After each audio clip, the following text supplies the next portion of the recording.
entrevista. Llegamos casi que al tramo final de la mañana de hoy para presentar una de las entrevistas, doble entrevista, en este caso anunciadas al comienzo, con Stephanie Demirjian, editora de Feminismos de La Diaria, y con Susana Cabrera, infectóloga y responsable también del área programática de enfermedades de transmisión sexual, VIH-Sida, del Ministerio de Salud Pública. Hace bien poco, Stephanie publicó una nota en La Diaria bajo el título Infecciones de transmisión sexual, de la moda de no usar preservativo a la necesidad de erotizar los métodos de cuidado. Y justamente vamos a darle continuidad a ese tema en los micrófonos de La Diaria Radio. Stephanie, bienvenida. Martín, ¿cómo estás? Todo bien, muchas gracias por estar. Gracias por la invitación. Lo mismo, Susana, gracias por estar. Gracias a ustedes. Stephanie, empiezo hablando contigo de arranque. ¿Por qué decidiste abordar este asunto y qué datos hay, qué indicadores hay que motivaron justamente tu inquietud? Bueno, la preocupación por las infecciones de transmisión sexual no es una novedad y a nivel nacional se instaló como una preocupación y como una alarma hace unos meses frente al aumento de casos de sífilis en particular, que capaz que después Susana nos va a hablar de eso.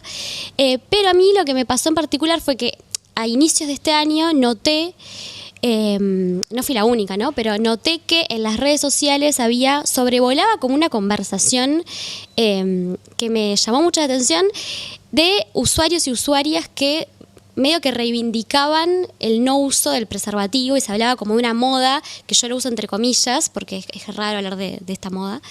Entonces dije, ¿qué está pasando acá? ¿No?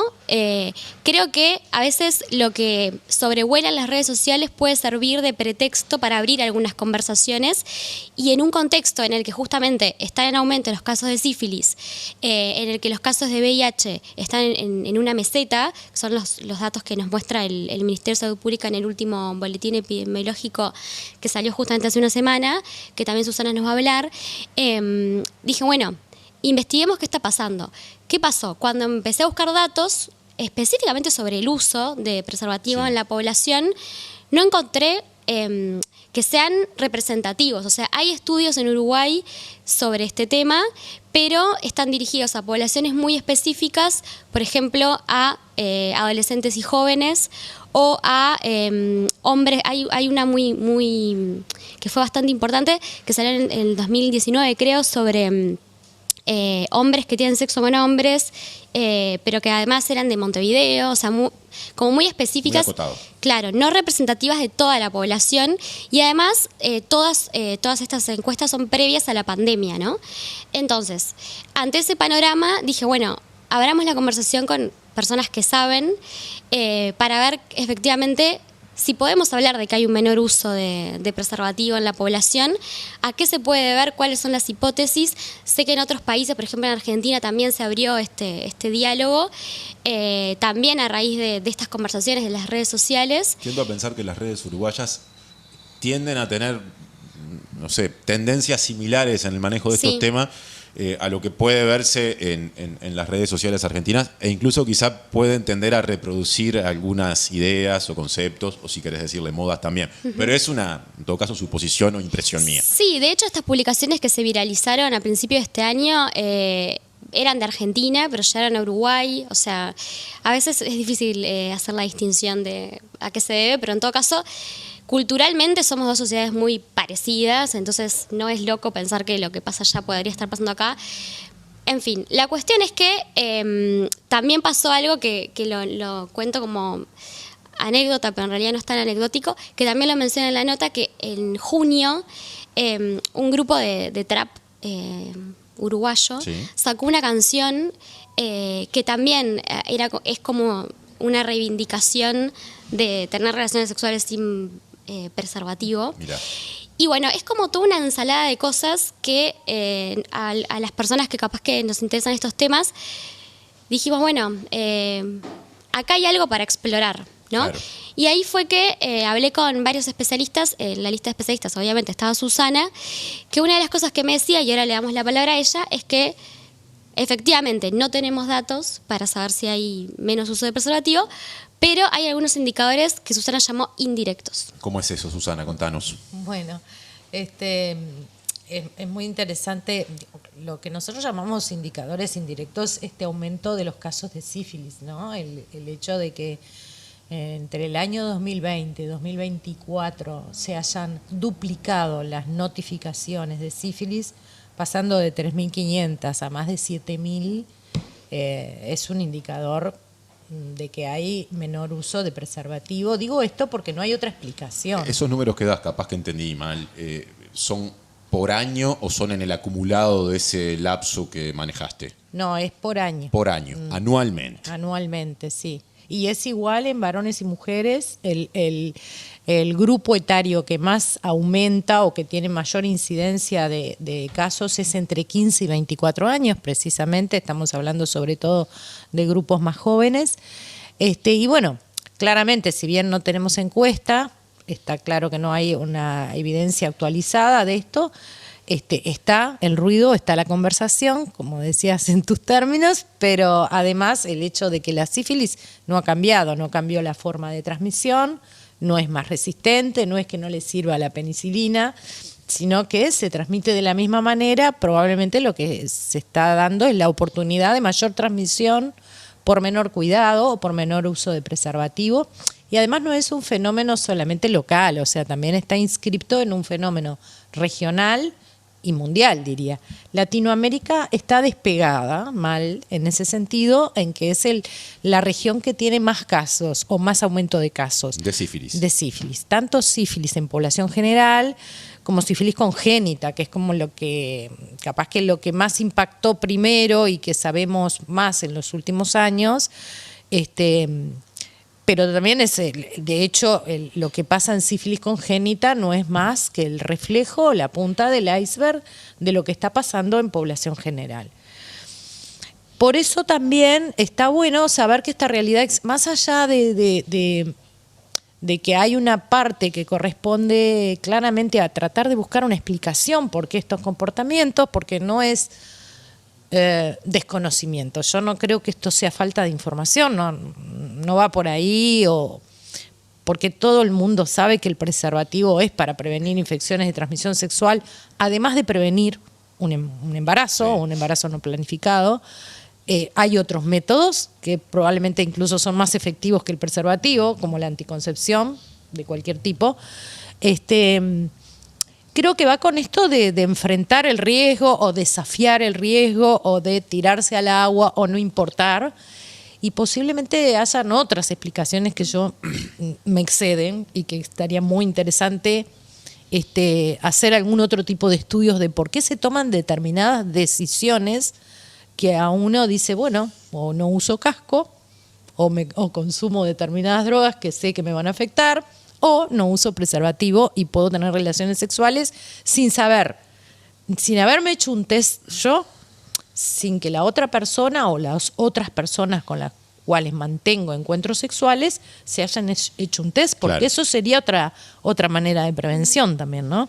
Claro, eso le genera a las personas una seguridad. Una seguridad determinada, por lo menos eso te da un margen, claro, para poder decir, bueno, no uso el preservativo. Digo, un margen tiene un margen temporal eso también, ¿no? Pero un poco de seguridad te da. Entonces ahí hay seguramente explicas por qué se explican esas conductas, requieren de otros estudios más de orden antropológico, seguramente de otro tipo. Lo que yo tenemos claro desde el ministerio, no es personal, es también desde el punto de vista de los colegas y de los equipos que estamos trabajando en esto, es que ante esta realidad lo que sí tenemos que hacer es ampliar la oferta de prevención. Eso está claro, o sea, hay una realidad que es distinta. ¿Y cómo se amplía la oferta de prevención? Hay otras estrategias de prevención. Tenemos que abrir, no esconder de que existen otras estrategias de prevención. Testeo, por supuesto, es una, esto que estábamos hablando. Avanzar más en el testeo abierto, el testeo rápido, incluso pasar hacia el autotest, que es una de las, están nuestros planes, de alguna manera avanzar hacia el autotest, que la misma persona, así como vos vas, te compras un test en la farmacia de embarazo, o vas y te haces el hemoglucotest, no es un autotest, o te lo podés hacer tú o podés hacerlo asistido también, pero por propia determinación, y podés hacértelo en una farmacia, poder ir y comprarte un test de VIH, un test de sífilis y hacértelo tú. Son dispositivos que ya existen. Existen en el ¿Y qué mundo. pasa con el acceso a ellos en Uruguay? No están, primero, recién se registró hace muy poco un test de VIH, pero todavía no está disponibilizado.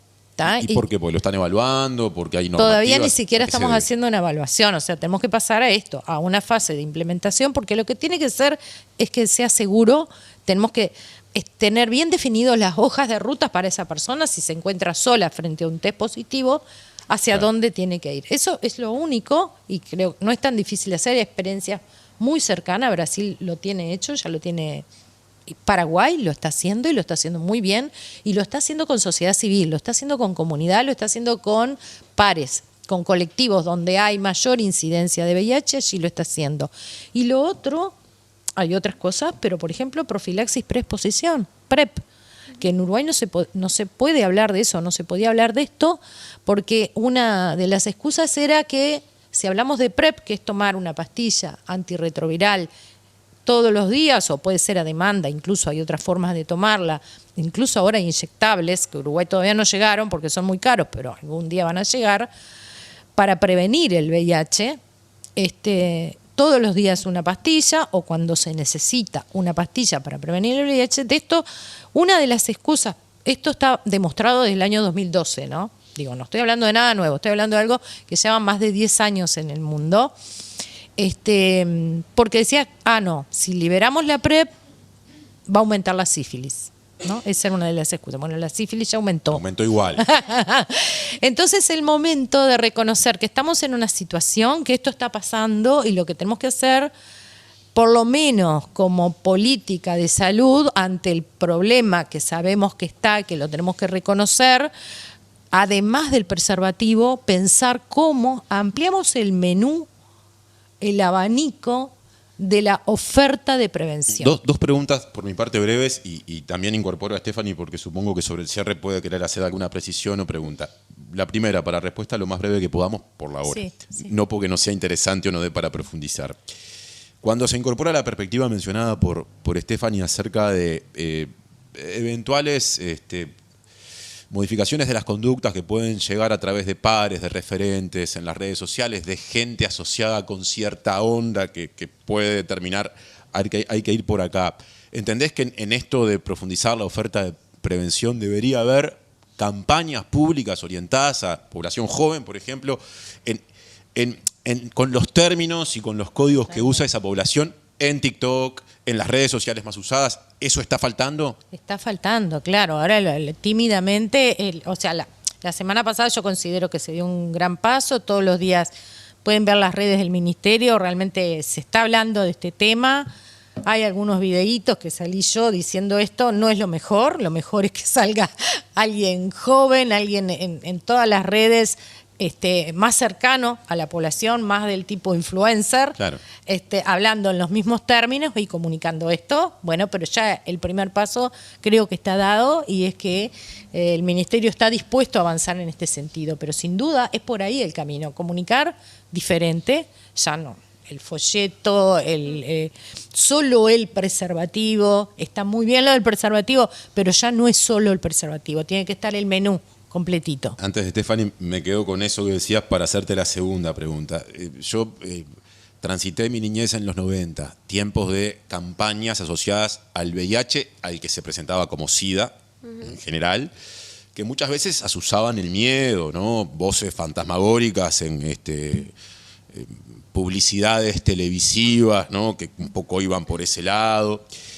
Y bueno, y con el tiempo, felizmente, se ha desarrollado medicación que hace que una persona con VIH, hoy ya hablamos de VIH, hablamos mucho menos de SIDA, que entendimos que es la fase terminal de una enfermedad que puede controlarse, tienen vidas con la misma expectativa de vida en la medida en que adhieran al tratamiento que pueden tener las personas que no tienen VIH. Entonces me pregunto, ¿esos avances con el VIH no habrán generado una relajación que explique el descuido y el aumento de la sífilis? Bueno, quizás, a ver, el VIH también es una cosa que complemento a lo que venís diciendo porque es súper importante. Las personas que tienen VIH y están en tratamiento con los tratamientos además actuales, que la persona está con carga viral indetectable, no transmite la infección. Claro. Entonces también eso es maravilloso. O sea, vos podés tener una pareja que tiene VIH tomando su tratamiento y no vas a adquirir la infección. Entonces, también eso contribuye a desestigmatizar, que es fundamental, a que la persona que tiene VIH sienta que es una bomba, ¿no? Que anda ahí cargando con una bomba y que en cualquier momento... No, eso no pasa, eso ya no pasa más. Quizás eso puede llevar a que haya menos miedo, puede ser, pero sobre todo... A ver, el adquirir el VIH, si bien es una infección crónica, tampoco está bueno tener una infección crónica. También, digo, a ver, hablemos claro, porque estar todos los días tomando pastillas, cada 3 meses, cada 6 o una vez por año, hacerme exámenes, tampoco está bueno. Vivís pegado también al sistema de salud. Entonces la prevención siempre tiene su valor. Eso está claro. Está bueno desestigmatizar, pero tampoco es decir, si lo puedo prevenir... Lo que sí tengo que tener es eso que decía hoy, el menú. Y no desde el miedo. Está clarísimo que el miedo no funciona. Y menos con los más jóvenes, donde lo que van a querer es esto de transmitir más desde el placer, más desde, bueno, puedo disfrutar de una sexualidad plena, placentera, de la manera que quiera, pero con muchas posibilidades de cuidarme, porque puedo elegir lo que quiera para cuidarme. Stephanie. Sí, voy a complementar bastante bien con lo que decía Susana. Ella habló como una perspectiva sanitaria sobre todo, pero ampliándolo a una perspectiva más de educación sexual y más desde la perspectiva social, lo que nos decían las fuentes consultadas para esta nota, cómo enfrentar esta situación en la que puede haber un menor uso del preservativo o sea, dentro de las hipótesis que nos planteaban estaba esto de que como hoy en día las infecciones de transmisión sexual algunas son tratables o curables, puede haber una menor percepción de riesgo. Otra era, por ejemplo, mayor acceso a la pornografía. Entonces, ¿cómo se combate todo esto? Bueno, lo que nos decían es, por una parte, reforzar la educación sexual integral, ¿no? Complementando la perspectiva desde salud pública que mencionaba Susana, y promover una educación sexual que tenga la sexualidad no desde el enfoque de enfermedad, de que me va a pasar algo que no deseo, ya sea un embarazo que no deseo o una infección de transmisión sexual, y desde el terror, que creo que es un poco lo que vos mencionabas, que antes se hablaba del SIDA en los 80s y 90 y que en realidad tiene que ver con que en aquella época también tener ese diagnóstico era una cosa y hoy es otra cosa. Entonces, dentro de este refuerzo de la educación sexual integral, también hablar, que ahí viene un poco el título de la nota, de incorporar, de rutinizar, de naturalizar el uso del preservativo como algo que justamente sea natural en cualquier práctica sexual, que no es algo que entorpece el encuentro, no es algo que me incomoda, ¿no? Así como erotizarlo, incorporarlo como una práctica más dentro de la práctica sexual, que ese enfoque no está muy presente, ¿no? Y después se hablaba de, más campañas públicas, que en eso, el Ministerio está trabajando, y que estén enfocadas a poblaciones también concretas, ¿no? Por ejemplo, el representante de UNFPA con el que hablábamos nos decía que no hay muchas enfocadas en los varones, sobre todo, que es capaz que es una cosa a trabajar. Y después, por último, una de las educadoras sexuales con las que hablábamos nos decía que ella ve mucho esto de que se tiene que negociar mucho el preservativo, como que ella ve en sus consultas muchas personas que dicen, cada vez que voy a tener relaciones sexuales tengo que negociar el uso. Que eso también está vinculado con el tema de la educación sexual. Entonces, bien, yo creo que desde la perspectiva de salud pública y esta perspectiva de más y mejor educación sexual, se puede ir trabajando. Stephanie, muchas gracias por el aporte escrito y por este complemento y por estar acá. Gracias a ustedes. Susana, lo mismo. Gracias por estar en la mañana de la diaria. Gracias.